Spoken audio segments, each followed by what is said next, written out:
ಎಲ್ಲ ಒಳಗಡೆ ಸಮರ್ಪಿಸಿ ಬರಬೇಕು.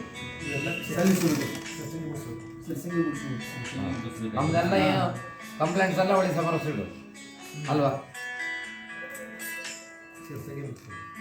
ವಾಕ್ಸ್ಥಾನ ಶುದ್ಧ ಸಾಕು. ವಾಕ್ಸ್ಥಾನ ಶುದ್ಧ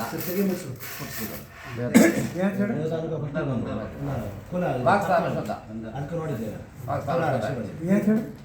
ಸಿರ್ಸಂಗಿ ದೇವರಿಗೆ ಸಮರ್ಪಿಸಿ ಬರುವುದು ಅಷ್ಟು ಕಾಣಿಕೆ ಅಲ್ಲ. ನಮಗೆ ವಾಕ್ಸ್ಥಾನ ಶುದ್ಧ, ಕಲಹದ ರಾಶಿ ಶುದ್ಧ ಇದೆಯಲ್ಲ ನೋಡ್ತೇವೆ ನಾವು.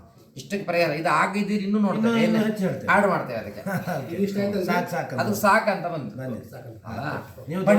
ಇನ್ನು ಪಣಿ ನಾಗ ದೇವರಿಗೆ, ನಾಗ ಹುತ್ತ ದೋಷ ಪರಿಹಾರಕ್ಕೆ ಒಂದು ನಾಗ ಬೆಳ್ಳಿಯ ಪಣಕ್ಕೆ ಮಾಡ್ತೀನಿ, ಸ್ಟಾರ್ಟ್ ಮಾಡ್ತೀನಿ. ನಾನು ಹೇಳ್ತೇನೆ. ಹುತ್ತ ಇದೀಗ ಇಲ್ಲ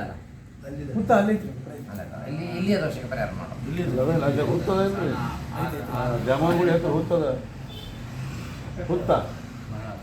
ಇಲ್ಲೇ ಪರಿಹಾರ ಮಾಡೋದಂತೆ. ಇಲ್ಲೇ ಹೇಳ್ತೀನಿ ನಾನು ಏನು ಹೇಳ್ತೇನೆ.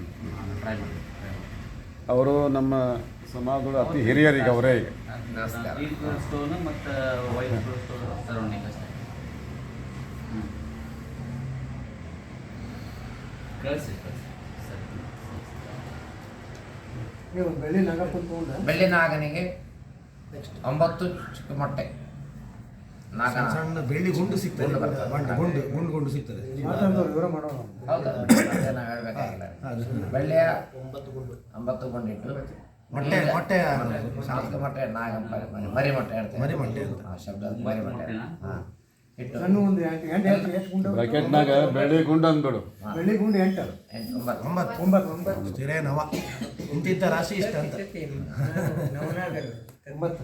ಸಪ್ತ ಸ್ಥಿರೇ ನವ ಅವರ ಮಾಡ್ತಾರೆ ಮಾಡಿ ನಾಗ ದುರಿತವನ್ನು ಅದಕ್ಕೆ ಆವಾಹನೆ ಮಾಡಿ, ಭಟ್ರು ಮಾಡ್ತಾರೆ ಪೂಜೆ ಮಾಡುವಾಗ. ನಾಗ ದುರಿತನ ಅದಕ್ಕೆ ಆವಾಹನೆ ಮಾಡಿ, ದುರಿತವನ್ನ ಸರ್ಪ ದುರಿತವನ್ನು ಅದಕ್ಕೆ ಆವಾಹನೆ ಮಾಡಿ,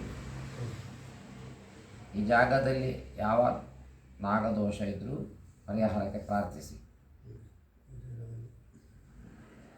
ಅದನ್ನು ಕುಕ್ಕೆ ಸುಬ್ರಹ್ಮಣ್ಯಕ್ಕೆ ಸಮರ್ಪಿಸಿ ಆತ್ಲೇಶ ಕೊಟ್ಟು ಬರಬೇಕು. ಕುಕ್ಕೆ ಸುಬ್ರಹ್ಮಣ್ಯ ಪ್ರಾರ್ಥನೆ ಮಾಡ್ಕೊಳ್ಳಿ. ಇದು ಸಾಕಾಗ್ತದ ನೋಡಿ ನಾನು ಕೇಳುವಾಗೆಲ್ಲ ಪ್ರಾರ್ಥನೆ ಮಾಡ್ಕೊಂಡು ಅದನ್ನು ಕುಕ್ಕೆ ಸುಬ್ರಹ್ಮಣ್ಯಕ್ಕೆ ಹಾಕಿ ಆತ್ಲೇಶ ಬಲಿ ಕೊಟ್ಟು ಪ್ರಸಾದ ತಂದು ಜಾಗಕ್ಕೆ ಹಾಕಬೇಕು. ಬರೀಬೇಕು.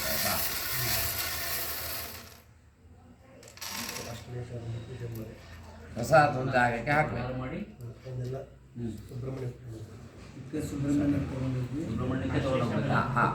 ಕುಕ್ಕೆ ಸುಬ್ರಹ್ಮಣ್ಯಕ್ಕೆ ಕೊಂಡೋಗಿ ಆತ್ಲೇಶ ಬಲಿ ಸಂಸ್ಕಾರ ಮಾಡಿಸಿ, ಸರ್ಪ ಸಂಸ್ಕಾರ ಮಾಡಿಸಿ, ಅದರಿಂದ ಮಾಡೋದು ಕಷ್ಟ ಅದಲ್ಲ, ಮಾಡಿಸಿ ಚೀಪ್ ಆಗ್ತದೆ. ಬೇರೆ ಸಂಸ್ಕಾರ ಬೇರೆ. ಸರ್ಪ ಹತ್ಯೆ ಆಗಿದ್ರೆ ಅಂತ ಸಂಸ್ಕಾರ, ಸರ್ಪ ಹತ್ಯೆಗೆ ಆತ್ಲೇಶದಲ್ಲಿ ಹುತ್ತ ದೋಷ ಒಂದು ಕೇಳಿದ್ರು ಬರ್ಲಿಲ್ಲ, ಅದಕ್ಕೆ ಎರಡು ಹೇಳಿದೀಗ ಒಂದು ರಾಶಿ ಮಧ್ಯದಲ್ಲಿ ಸರ್ಪ ಸಂಸ್ಕಾರ ಮಾಡಿ ಬರುವಂತ ಎರಡು ಪೂಜೆ ಮಾಡಿಸಿ ಪ್ರಸಾದ ತಂದು ಜಾಗಕ್ಕೆ ಹಾಕಬೇಕು. ಜಾಗಕ್ಕೆ ಹಾಕಬೇಕು. ಈ ಜಾಗಕ್ಕೆ ಇಲ್ಲೇ ಜಾಗ ಈಗ ಈ ಮಣ್ಣು ಈ ಜಾಗಕ್ಕೆ ಹಾಕಬೇಕು. ಆಶ್ಲೇಷ ಬಲಿ ಮಾತ್ರ ಕೇಳಿದಾಗ ಬರಲಿಲ್ಲ, ಸಂಸ್ಕಾರವನ್ನು ಕೇಳಿದಾಗ ರಾಶಿ ಅಲ್ಲಿಂದ ಪ್ರಸಾದ ಬೇಕಂತ ಗುಡಿ ಸ್ಥಾನ ಪಣಿಬಿದ್ರು ಕಟ್ಟಬೇಕಾದ್ರೆ ಪ್ರಸಾದ ತಂದು ಇಟ್ಕೊಳ್ರಿ. ನಾವು ಎಷ್ಟು ಮಾಡೋದು ಫಸ್ಟ್ ಭೂಮಿ ಪೂಜೆ ಅದನ್ನು ಹಾಕ್ಬಿಟ್ರಿ. ಮತ್ತೆ ಇಲ್ಲಿ ಏನಿದೆ, ಇಲ್ಲೆಲ್ಲ ನಾಲ್ಕು ಸ್ಥಾನ ಎಲ್ಲ ಇದೆಯಾ? ಬಿಲ್ಡಿಂಗ್ ಕಟ್ಟುವಾಗ ದೈವಜ್ಞ ಕಲಾಮಂಟಪ ಪಕ್ಕದಲ್ಲಿ ಒಂದು ಗಣಪತಿ ಗುಡಿ ಇದೆ, ಅಲ್ಲಿ ಮಾಡ್ತಾರೆ. ಇಲ್ಲ ಅದು ಸುಬ್ರಹ್ಮಣ್ಯದಾಗ 4 ವರ್ಷ ಮಾಡ್ತಾರೆ. ಬೆಸ್ಟ್ ಮೂಲ ಅಲ್ಲ ರೀ, ಮತ್ತೆ ಚೆನ್ನಾಗಿರ್ತದೆ, ಮತ್ತೆ ಚೀಪ್ ಆಗ್ತದೆ. ಇಲ್ಲೆಲ್ಲ ಮಾಡಿದ್ರೆ ಕಾಸ್ಟ್ಲಿ, ತುಂಬ ಖರ್ಚು ಬರ್ತದೆ. ಅಲ್ಲ ನಿಮ್ಮ ಸಮಷ್ಟಿಯಾಗಿ ಒಂದು 4-5 ಮುಗ್ತದೆ. ಅದು ಪಿತೃ ಹೇಳಿದ್ರೆ ಈ ಪ್ರೇತಗಳು ಅಂತ ಅರ್ಥ. ಈ ಎಲ್ಲ ದೋಷ ಪರಿಹಾರಕ್ಕೆ ಈಗ ಆಯ್ತಾ? ಪಿತೃದೋಷಕ್ಕೆ ಪರಿಹಾರಕ್ಕೆ ಸಮಸ್ತ ಪಾಯಿಂಟ್ ಆಗ್ತದೆ. ಪಾಯಿಂಟ್ ಆಗ್ತಾ ಹೋಗಿ ಒಂದಾದ್ಮೇಲೆ ಪಿತೃದೋಷಕ್ಕೆ ಪರಿಹಾರ, ಪಿತೃದೋಷ ಪರಿಹಾರಕ್ಕೆ ಪಿತೃ ಪ್ರೇತ ಅಂತ ಬರ್ರಿ ಆಯ್ತಾ? ಪ್ರೇತ ದೋಷ. ಪಿತೃ ಅಂದ್ರೆ ಪಿತೃ ಈಗ ನಿಮ್ಮ ಕುಟುಂಬದ ಪ್ರಶ್ನೆ ಆದರೆ ಪಿತೃ ಅಂತ ಆಗ್ತದೆ. ಈಗ ಪ್ರೇತದೋಷ ಪರಿಹಾರ ಅದು ಪ್ರೇತ ಅಂತ ಪ್ರೇತದೋಷ ಆಗ್ತದೆ. ಪರಿಹಾರಕ್ಕೆ ಜಾಗದಲ್ಲಿ ದುರ್ಮರಣ ಆದ ಎಲ್ಲ ಪೈತೃಕ ಬಾಧೆಗಳನ್ನು ಪೈತೃಕ ಬಾಧೆಗಳನ್ನು ಎಲ್ಲ ಪೈತೃಕ ಬಾಧೆಗಳನ್ನು ಪೈತೃಕ ಬರ್ಲಿಕ್ಕೆ ಆಗದಿದ್ರೆ ಪ್ರೇತ ಅಂತ ಬರ್ತದೆ. ಪ್ರೇತ ಬಾಧೆಗಳನ್ನು ಜಾಗಗಳಲ್ಲಿ ಪೈತೃಕ ಬಾಧೆಗಳನ್ನು ಜಾಗದಲ್ಲಿ ಪೈತೃಕ ಪೈತೃಕ ಜಾಗದಲ್ಲಿ ಅಲ್ಲ, ಪೈತೃಕ ಬಾಧೆಗಳನ್ನು ಪ್ರೇತಗಳ ಬಾಧೆಗಳು ಎರಡು ಒಂದೇ ಬರೀ ಎಲ್ಲ ಶಬ್ದ ಅರ್ಥ ನಿಮ್ಗೆ ಅರ್ಥ ಆಗುವ ಶಬ್ದ ಹಾ. ಸ್ಪಷ್ಟವಾಗಿ.